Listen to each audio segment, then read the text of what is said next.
professor Crispim Nelson da Silva, professor da Rede Municipal de Valente, licenciado em História, especialista em Gestão Escolar, Gestão de Educação Profissional e mestre em Educação do Campo.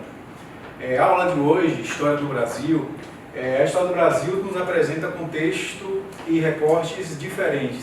Importante para poder conhecer esse recorte é conhecer um pouco como é que essa história ela é dividida. O objetivo do conhecimento da aula de hoje é Primeira República, Dominação e Resistência. Ela foi preparada para o 9º ano do ensino médio, ensino fundamental 2, das escolas municipais. Então, assim, a história do Brasil ela é dividida em 3 grandes períodos. O período colonial, que vai de 1500 a 1822. O período de império, que vai de 1822 a 1889. E o período de república, que vai de 1889 até os dias atuais. República, o nosso tema de interesse dessa aula de hoje, especificamente, ela é subdividida em 5 grandes períodos, né? Um dos períodos que nós estaremos tratando nessa aula é justamente a República Velha. A República Velha, também chamada de Primeira República, começa em 1889 e ela vai até 1930. A Primeira República, República Velha, ela está subdividida em Governo Provisório, República da Espada e República Café com Leite. O Governo Provisório teve como chefe o Marechal Deodoro da Fonseca, que permaneceu no poder nada menos do que 2 anos. É claro que tem uma ação importante desse processo de administração, que foi a preparação da primeira Constituição brasileira, a Lei Magna, a maior lei que orienta, que organiza todo o país. A República da Espada, o Exército foi quem governou o Brasil nesse período. Chama-se República da Espada justamente porque os 2 presidentes eles eram militares, o Marechal Deodoro da Fonseca e o Marechal Floriano Peixoto.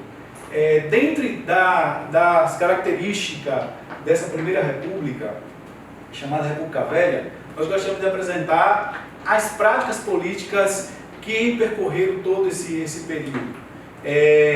Uma das práticas que muito aconteceu durante o período da República Velha foi justamente a prática do coronelismo e do clientelismo. A prática do coronelismo, as oligarquias estaduais, as famílias dos mais poderosos, trocavam favores, né, com as camadas mais pobres, mais humildes da sociedade. Logo, as camadas mais pobres, mais humildes, recebiam remédios, vestimentos, alimentos, até mesmo emprego, em troca de voto, em troca de favores. Então, uma das práticas muito comum nesse período é o chamado voto de cabresto, onde o candidato era basicamente indicado pelo coronel. E aí a gente traz nessa aula uma charge, né, que ilustra esse processo, onde o coronel está indicando justamente ao eleitor em quem ele deve estar votando. Uma outra charge do voto de cabresto, onde o eleitor, caracterizado como jumento, no cabresto, é guiado pelo político que levam até a sessão eleitoral para que ele possa estar votando. Então, essa é uma prática na República Velha muito comum durante esse período. Uma outra prática também comum eram as chamadas fraudes eleitorais, onde se falsificavam os votos, né? Crianças, até mesmo defuntos, eram colocados como eleitores. Urnas eram roubadas. Então, era característica muito semelhante, muito comum durante o período da Revolução, da República Velha, chamada Primeira República. Uma outra prática também política que aconteceu durante a República Velha era a chamada política de governadores. O que eram as políticas de governadores? Existia a troca de favores, a corrupção eleitoral. Logo, as oligarquias estaduais ajudavam a eleger os deputados e aos senadores. Em contrapartida, em retribuição, recebiam justamente favores, onde eram liberados verbas, benefícios, distribuía-se empregos justamente para seus amigos políticos. Então, era muito comum essas práticas durante o período dessa república. Uma outra prática política também que aconteceu durante a república, da Primeira República, é justamente a política do café com leite. Na política do café com leite, a união das oligarquias de São Paulo, que era o grande produtor de café, Minas Gerais, grande produtor de leite, justamente esses dois estados controlavam as escolhas dos presidentes. Se você observar a história da Primeira República, a maior parte dos presidentes era justamente desses dois estados. É claro que alguns historiadores hoje chamam a atenção de que existiam outros estados que tinham também um cenário político importante. Por exemplo, o Rio Grande do Sul, a Bahia, o Rio de Janeiro e Pernambuco também tinha a sua importância em todo esse contexto da política. Mas, claro de que, como a charge pode também ilustrar, São Paulo e Minas Gerais é que fazia esse equilíbrio, essa balança, né? Essa balança de equilíbrio para justamente poder controlar e escolher os presidentes que, por hora, iriam administrar o Brasil. Então, olha, o sistema eleitoral, a instituição do voto dessa época era justamente quem podia votar. Só podia votar pessoas do sexo masculino, brasileiros maiores de 21 anos. Logo, as mulheres, os padres, os soldados e os analfabetos eram justamente excluídos do processo eleitoral. É bom colocar de que o voto também era aberto. Logo, isso facilitava a interferência dos coronéis justamente para a indicação do processo eleitoral. Já que o voto era aberto, então facilitava os coronéis poderem acompanhar a votação dos seus eleitores. É claro que nesse contexto da Primeira República, de dominação política, de organização e dominação política, existiram as camadas populares dos mais humildes que também se rebelaram, que também resistiam a todo esse processo de organização da administração.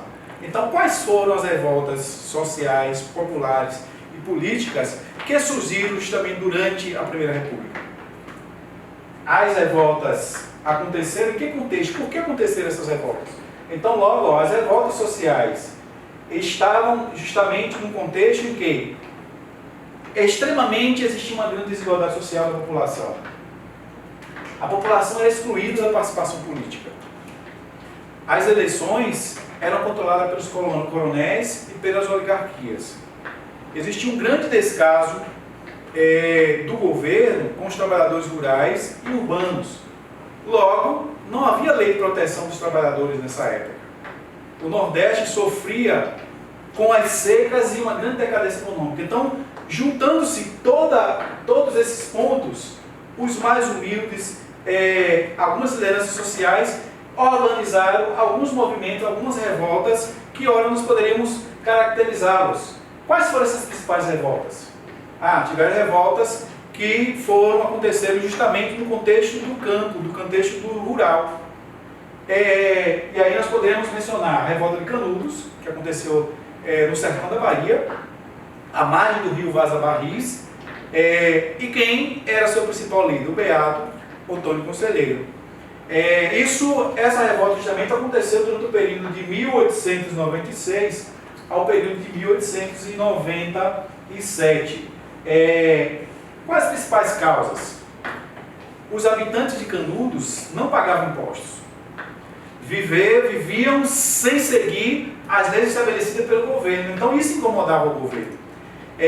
Outra questão é de que o Antônio Conselheiro, ele gostaria de que se retornasse a monarquia, até porque ele era contrário à república.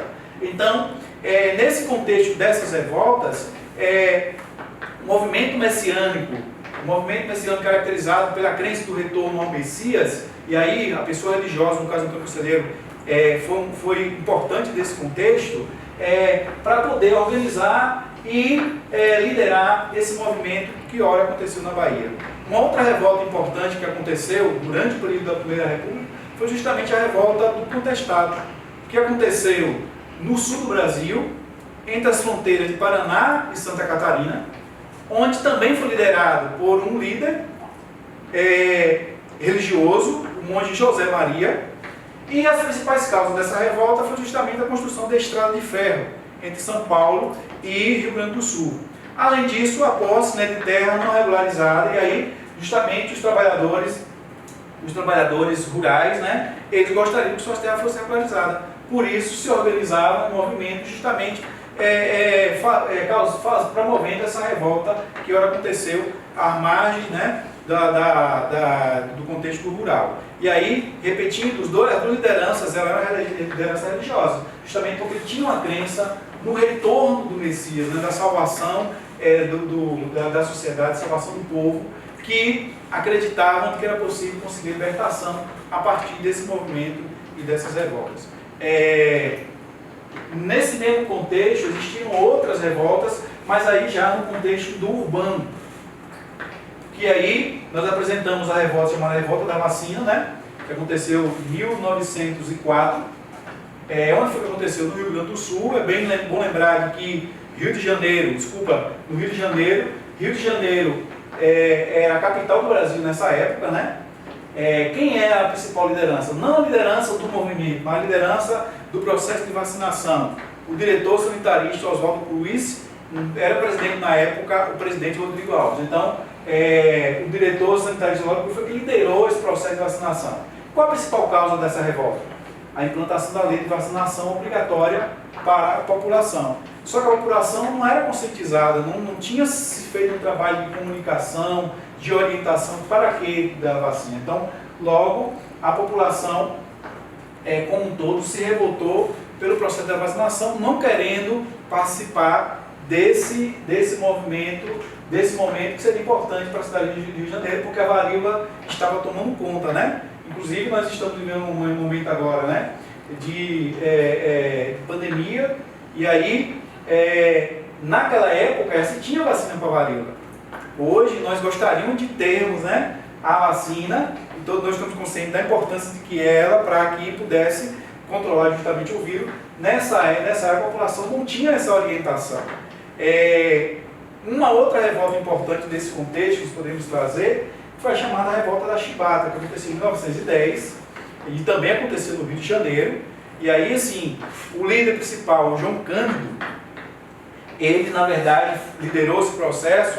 A principal causa da revolta foi o castigo com 250 chibatadas dada no marinheiro Marcelino Rodrigues, por ele ter ferido um outro colega da Marinha. E por conta disso, os marinheiros se organizaram, se revoltaram, justamente buscando aproveitar o momento, né, e buscando justamente direitos, uma melhor estruturação para a Marinha e diante desse processo de revolta. Para terminar esse processo da aula de hoje, nós colocamos, né, como orientação a música de Zé Ramalho, Admirável Gado Novo, que justamente serve de reflexão e de orientação para que a gente possa melhor conhecer sobre essa história da Primeira República aqui no Brasil.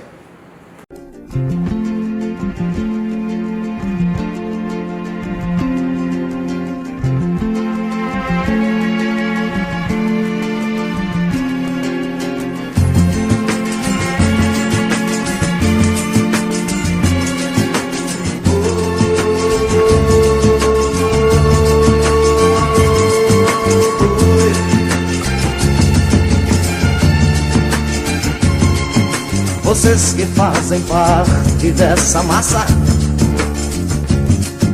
que passa nos projetos do futuro, é duro tanto ter que caminhar e dar muito mais do que receber, e ter que demonstrar sua coragem à margem do que possa parecer, e ver que toda essa engrenagem já sente a ferrugem de comer. Vida de galo, povo marcado e povo feliz. Vida de galo, povo marcado e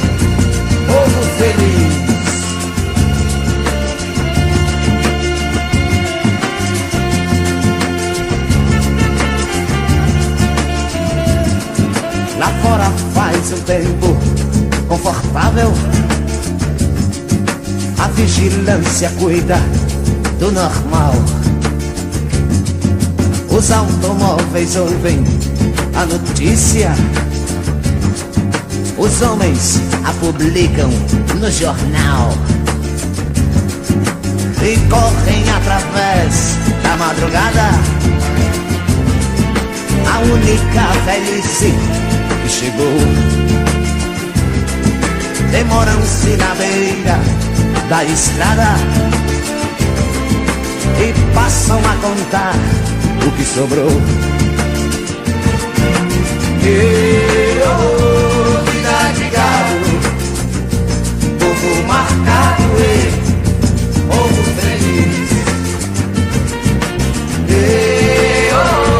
Vida de gado, povo marcado e povo feliz.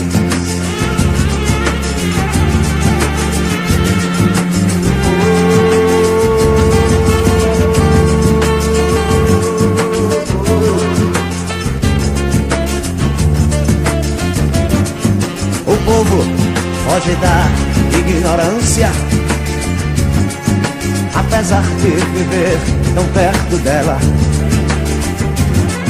e sonham com melhores tempos idos. Contemplam essa vida numa cela, esperam nova possibilidade de verem esse mundo se acabar.